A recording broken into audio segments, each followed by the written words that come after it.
In this video, I'm taking you to Porto, Portugal through my lens.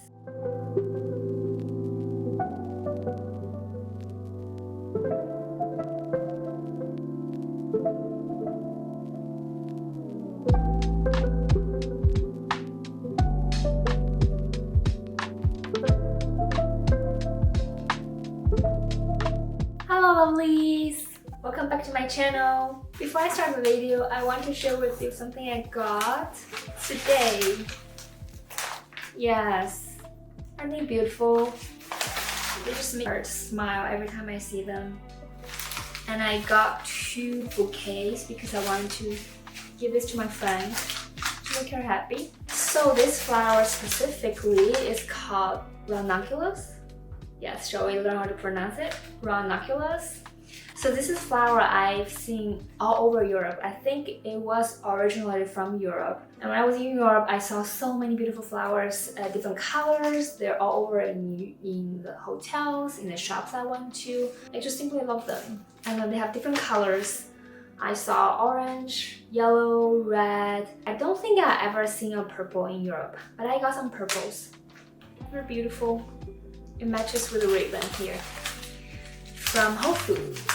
Yes, the florist was super nice, and then she designed this for me. Like a little white, brown paper, and with 2 ribbons. The funny thing about ribbons is I wanted to have the white ribbon because I think it's beautiful. And then I saw the purple one, so I asked her, hey, which one do you think is better? Which one do you prefer? And then she goes like, why don't you have both?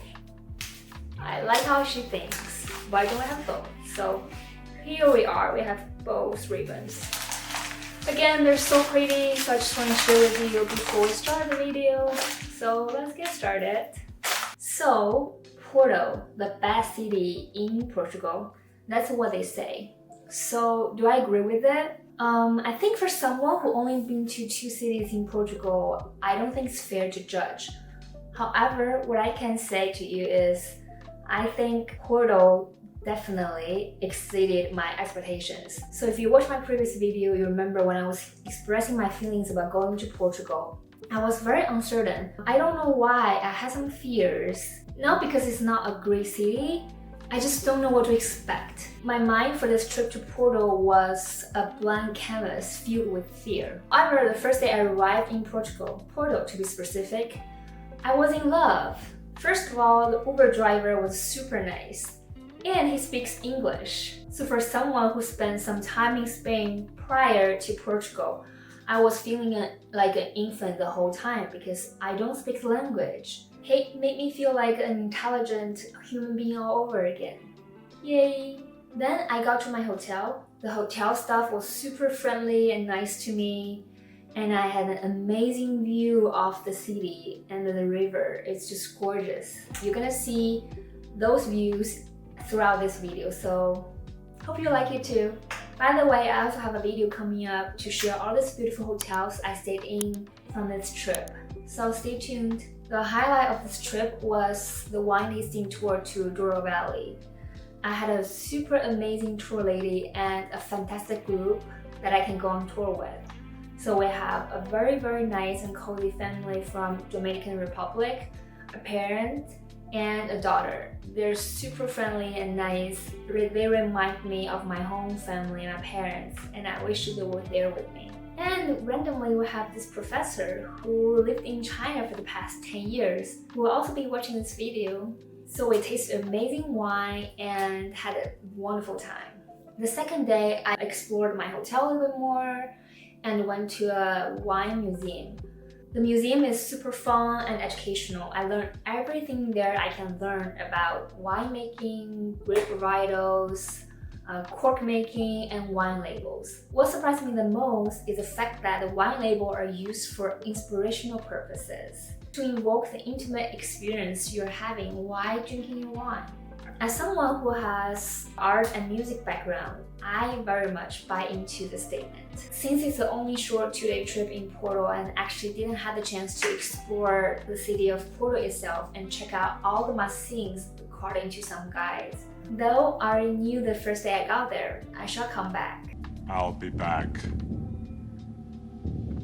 But I think it's absolutely fine because it was my experience, it's personal, and it's supposed to be. I used to be that person that if I travel somewhere, I need to do every single thing that needs to be done.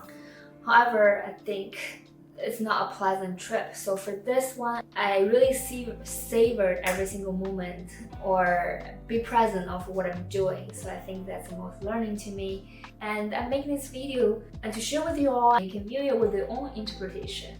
But most importantly, enjoy the video. I arrived in Porto late at night. The hotel staff is super friendly. They helped me quickly situated and I arrived at my room. Each hotel room is uniquely decorated by a winery and my room is super charming. I will do a detailed review of the room in my upcoming hotel stay video. The nighttime view is nice, but it truly shines during the day. Every evening, they have live piano music playing in the lobby and I really love this song.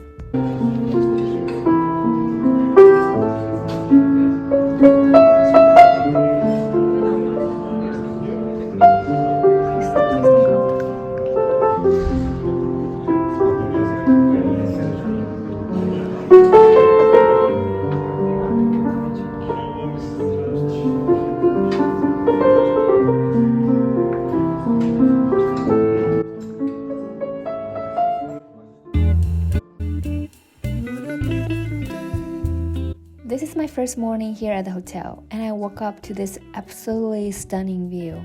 It's like a painting come to life, until you hear the birds chirping in the background and breathe in the scent of the grass and morning dew, brings you to the reality. Porto rains quite a bit, so you'll likely see it through the entire video. Personally, I find it very charming. I think it makes the city very feminine. I made a coffee and spent some time with the view before I got ready and head out to wine tasting tour in the Douro Valley. The vibrant green matches very well with the red rooftops and the river winding like a ribbon around the city. The expensive blue sky is like the ultimate canvas. It is truly addictive. Today's wine tasting day. I'm ready to go. I'm almost late. But I just want to show my look. Everything I got from the little shop from Seville other than my shoes. Shoes are from Chanel. It's beautiful. Black matches with my pants.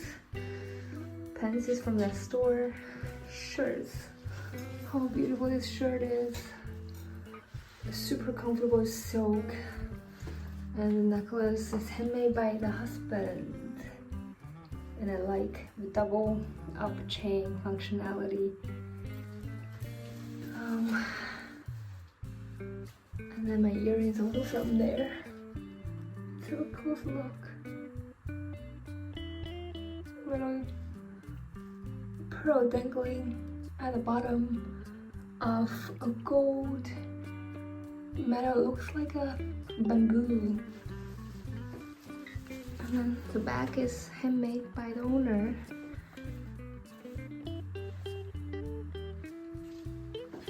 It's a bit still cold, so I'm gonna get a jacket. Okay, here we're ready to go. They look perfect. Okay, one more time with the view.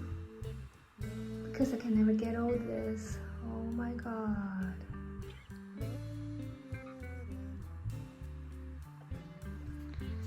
Okay, so this is by the lighting. Okay. My tour lady arrived early at my hotel, and then she's incredibly friendly and welcoming. I was her first pickup, and then we headed back to downtown Porto to pick up the other passengers. It was my only chance to explore Porto up close, and I was truly amazed by the architecture, the blooming flowers, and then the parks. She mentioned a street known as Flower Street, where in spring, after the rain, the entire street is blanketed with flower petals, hence the name, of course. How lovely. I knew I had to return to stroll down that street myself. After picking up everyone, we headed to the Douro Valley. The journey took about 2 hours, and initially I worried it might be boring. But the scenery was so breathtaking, the time flew by so quickly. After this historically important tunnel that made Douro Valley more accessible to the city, we officially arrived at Douro Valley. Interestingly, due to the mountain blocking the valley, there's a distinct climate difference between the two areas, so you never quite know the weather until you arrive. Fortunately, we were blessed with a bit of sunshine. As we drove another 30 minutes through the valley, with unstopped views of the mountains, river, and flowers, we reached our first vineyard. The crew at the vineyard welcomed us, just as the rain did. As the temperature began to drop, it seemed like the perfect time to indulge in some port wine. But before that, we ventured out to admire the budding grape leaves of the year. I really liked the life and energy they bring.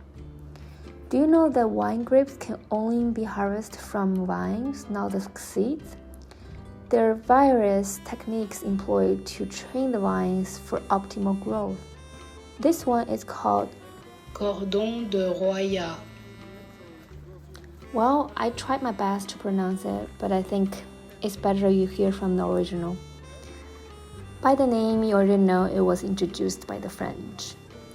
Interestingly, the Douro Valley also yields lots of olive oil.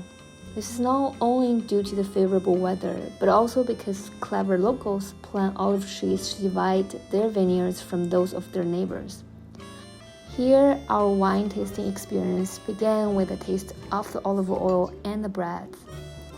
The vineyard staff educated us on the grape varietals used in their wine, and the names are so easy to pronounce, so here I'm going to teach you how to say it. Well, just kidding. But I do remember that winemakers here tend to blend different grapes, and it's up to them to determine the perfect balance. Here's my lovely group, and we shared great memory together with the local wine. This vineyard is a small, family-run business. They produce a small quantity of wines, but with very good quality. We tasted whites, reds. Of course, the star of the show was a port wine, a very sweet wine with a high alcohol content. Its unique production involves the addition of a special liquor during fermentation to stop the process and retain the wine sweetness. Like many great discoveries, port wine was discovered by accident. Historically, during the long journey from Portugal to England, wine often turned to vinegar. To preserve their taste, the liquor was added, resulting in a surprisingly delicious drink. The name tawny port comes from the wine's color, which evolves from ruby red to a deeper brown with age. I quite like this 20-year-old vintage tawny port because its smoothness and nuances sweetness. Notably, the red wine here also possesses a distinct character, perhaps owing to the unique soil, grape varietals, or the winemaker themselves. It's like encountering an old friend with a fresh twist, familiar yet intriguingly different.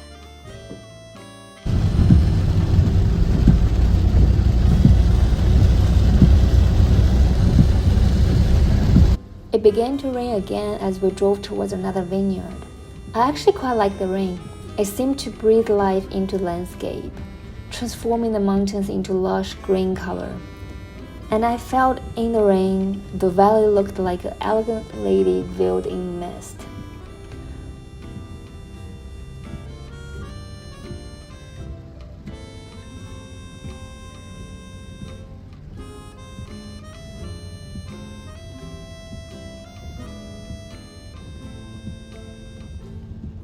The second vineyard has a bigger operation than the first one. By the castle-look architecture, you get it right. The real estate was owned historically by some wealthy family, but they're donated to the locals. Now it's used as a boutique hotel. We briefly explore its room decorated with family portraits and personal items. I appreciated the preservation of furniture and paintings, so we could have a feeling of what it felt like in the old days.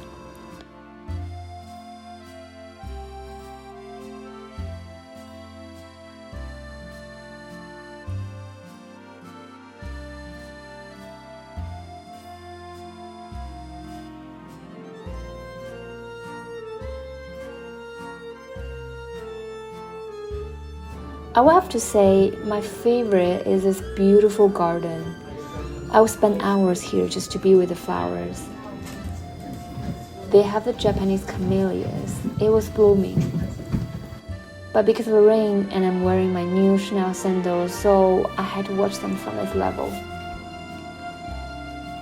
As we strolled through the corridors, here's where the people partied in the old times. They would gather here to stamp the grapes for 5 hours straight. Eventually, all the juice will come to the little tank where the magic juice is on the way to become a delicious wine.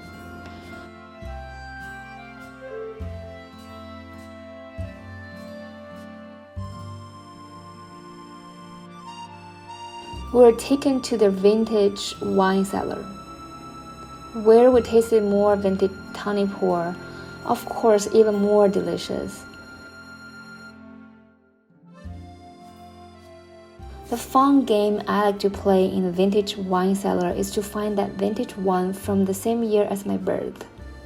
Apparently my birth year was a very good port wine year.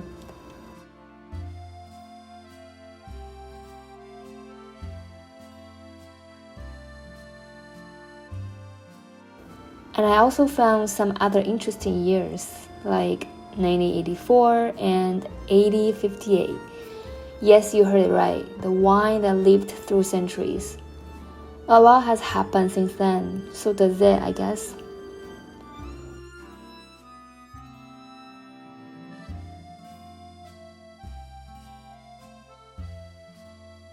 Here's the bottled vintage wine itself. I was actually really curious about the taste. However, the small sip will cost you around $40,000. Well, maybe another time.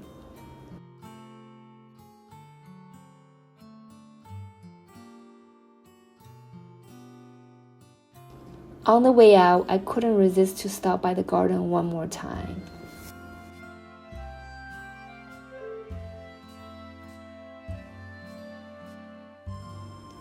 As we headed back to Porto, we traversed a road known as one of the world's most historic routes. Imagine a sunny day in May, wind tossing your hair in a convertible, with some 90s music in the background, the sound of the bird, and the sight of sporadic waterfalls.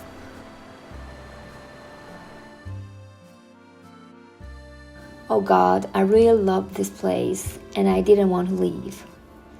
For those seeking to relive the experience, a glimpse of the Rural Valley awaits in the closing scene of Fast and Furious 10.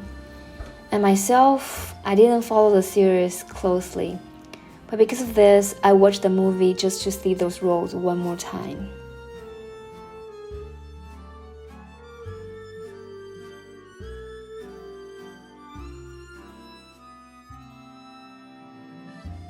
I returned to my hotel around 5 p.m., feeling both exhausted and fulfilled after a long but enjoyable day. The timing seemed perfect for some well-deserved spa relaxation.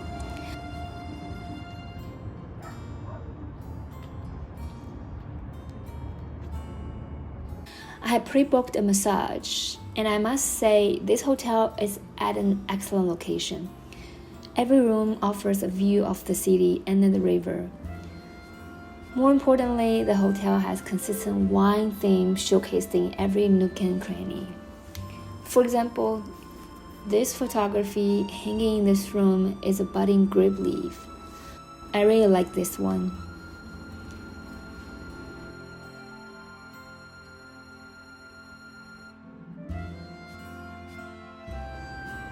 After spa, I decided to dine at the hotel. Behind this wall is a Michelin-starred restaurant. Unfortunately, I didn't get the chance to experience.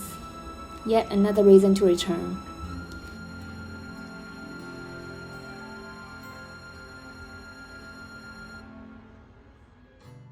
The next morning greeted me with the same beautiful view.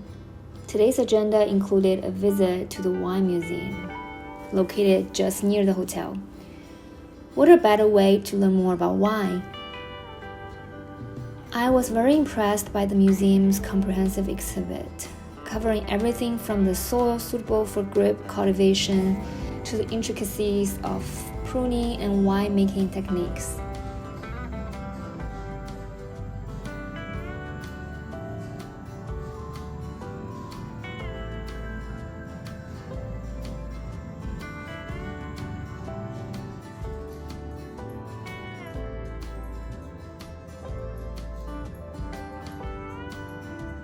right down to the selection of oak for wine aging.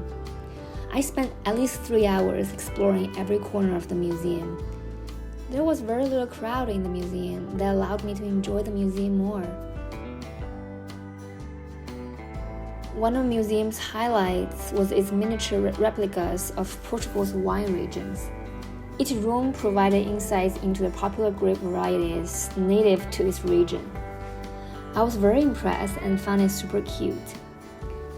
My favorite part was the art installation at the end, where each piece represented a grape varietal. We could even take a personality and taste test to discover a wine alter ego. I discovered I was a grape variety Grenache, known for its extensive travels. The dancing scene in the artwork showcased its versatility of wine, from light, refreshing rosés to robust, long-lived reds. My favorite is this whimsical art piece. Look at the adorable guardian angels with their chubby butts. Of course, a visit to the wine museum won't be complete without proper wine tasting. I sampled a variety of young reds, whites, and port wines. Unfortunately, I still don't remember the name because they're all in Portuguese, but they're very delicious.